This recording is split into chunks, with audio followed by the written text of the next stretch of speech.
大家好，欢迎收听新一期的5分钟中文。5分钟中文是一档每周末更新的中文学习播客，用自然的中文跟大家聊学习和生活中的事儿。除了各大播客平台，您也可以在 YouTube 上收听有多语种、实时字幕的5分钟中文，欢迎大家观看和收听。最近年底了，Spotify 的播客年度总结也出炉了。今天我想用这些数字跟大家回顾一下2025年的5分钟中文，同时也希望能帮助大家练习中文数字、百分比这些相关的听力。为了学习日语，我平时自己也会听日语播客，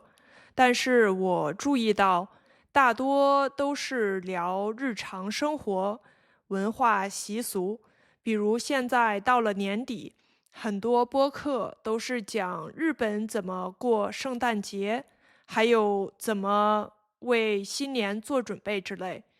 学习这些当然很重要，也很有意思，但是如果真的想提升听力，多接触不同题材，比如经济、科学、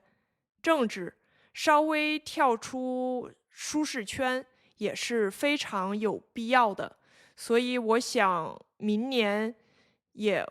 多尝试一些不同类型的内容，帮大家全面提升中文的听力。那我们现在就开始吧。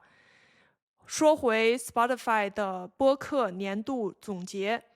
截止到2025年底，5分钟中文在 Spotify 平台上一共有7300名粉丝，比去年增加了25%。今年大家在 Spotify 上累计收听了10万02千分钟，换算成其他时间单位的话是1700小时、71天、10周和2个月。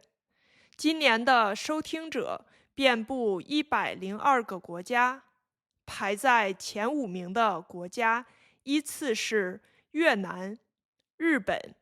美国、印度尼西亚和泰国。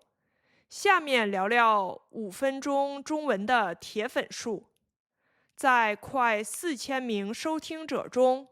，5分钟中文是1400多名听众朋友的排名前10名的播客，是929名听众朋友排名前5的播客，是226名听众朋友排名第1的播客。5分钟中文铁粉们的收听时间是其他人的1.7倍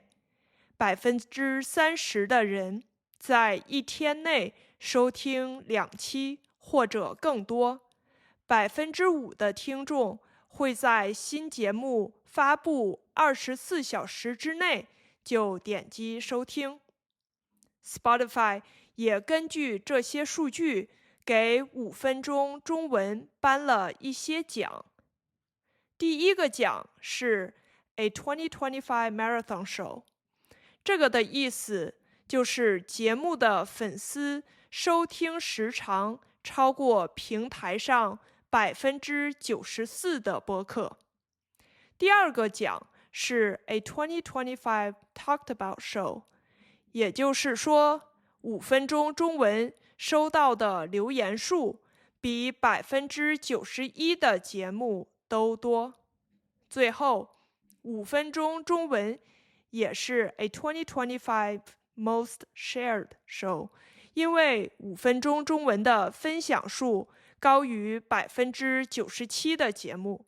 以上我们用 Spotify 的年度数据回顾了一下2025年的5分钟中文。希望有让大家对数字的表达和对比更加熟悉。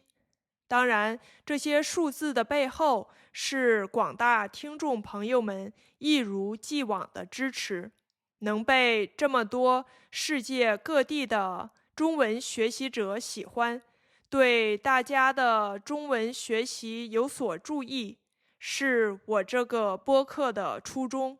我也希望在2026年继续坚持下去，给大家带来更好、更实用的中文节目。如果您有什么意见和建议，欢迎您留言或者发邮件告诉我。如果您喜欢5分钟中文，欢迎您帮我订阅、分享、转发，让这个节目可以帮到更多人。感谢您的收听，我们下期再见。